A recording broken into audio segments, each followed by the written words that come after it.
Right.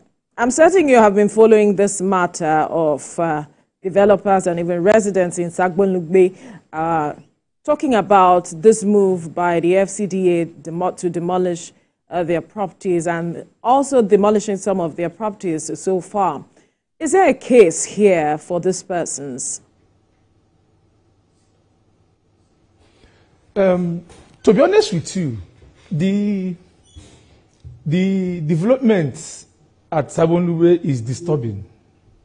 It's not just disturbing, it is illegal, highly illegal. How so? That the minister of the FCT, Nelson Wike, who is a lawyer, will, by executive fiat, order that buildings should be demolished without notice, without any court order.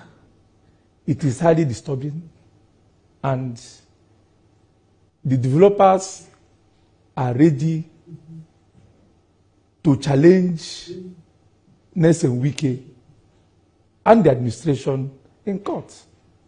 Even as we speak now, the matter is even sub judice. That after allocating this property to the developers, after giving the developers building permits to develop the allotted areas, you came back with an executive fiat to destroy property worth hundreds of billions of naira. They will not allow this thing to slide. They will not. Let's build the foundation of this matter properly. In the FCT, you don't just go and enter into a property and start to develop the property. You must acquire the property through the legitimate process. And when the property is allotted to you, you don't just jump into the property and start to develop the property. You make an application to development control for building permits. And when you do not have the building permits, you cannot go and start developing the area. And as we speak today, all the demolished areas at Sabon Lugbe in the FCT, the developers were granted building permits by the development control, a department in the Federal Capital Development Authority, or FCTA, Federal Capital Territory Administration. And before the said department will issue you a building permit, they don't just issue it unilaterally. They liaise with other sister agencies within the FCTA, particularly the urban and regional planning, that has all the details of all the allottees of land in this FCT. It is only when they respond to the inquiries of the Department of the Development Control that the Development Control will not know that the applicant is actually the allottee of the property he intends to develop before they issue the building permit.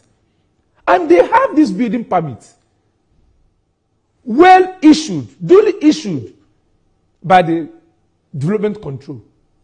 And the minister woke up and ordered that those property should be demolished. My sister, I was there. I saw it firsthand. How bulldozers, caterpillars, were bringing down buildings that were already standing, buildings that people were already occupying. no notice given to them, no court order. In this generation, at this time, one begin to wonder, is the Honorable Minister still a lawyer? Because we know that Nelson Wike is a life bencher who knows the law, not just a layman. How can he see buildings standing, no notice, no court order that those buildings should be brought down? But the people, the developers, if you can hear me, I need you to quickly respond to this. What was the level of engagement with the minister himself to understand that all the processes were the right and legal processes, these people went through it? Was there no channel for communication opened? That is the issue. That is the question the minister must answer to Nigerians. Did he give the developers notice that he was about to order for the demolition of those property?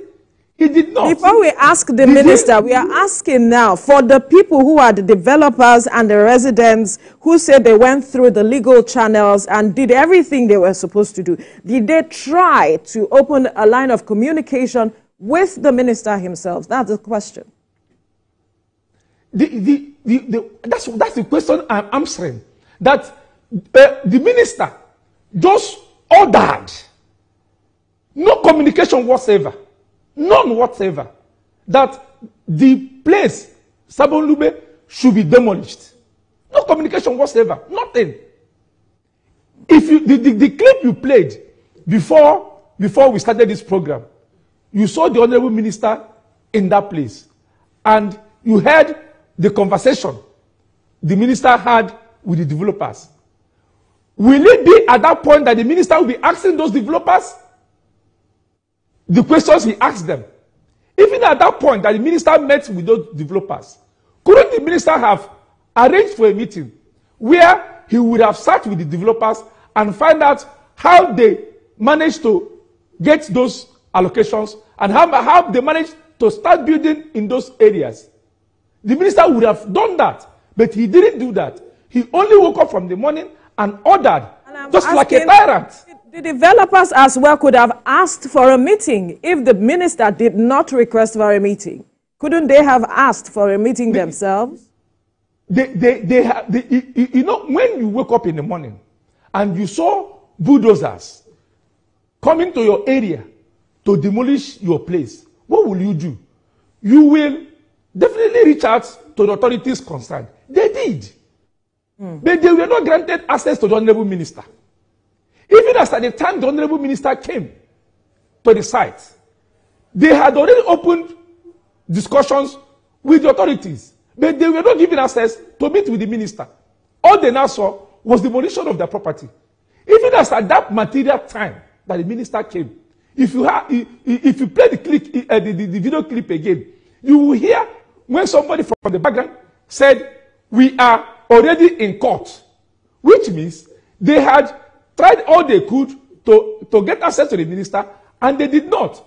And what would they do as responsible Nigerians, law-abiding Nigerians? They had to submit themselves to the authorities of the court. And the minister had been served. The office of the minister had been served. And you heard what the minister said. You heard what the minister said.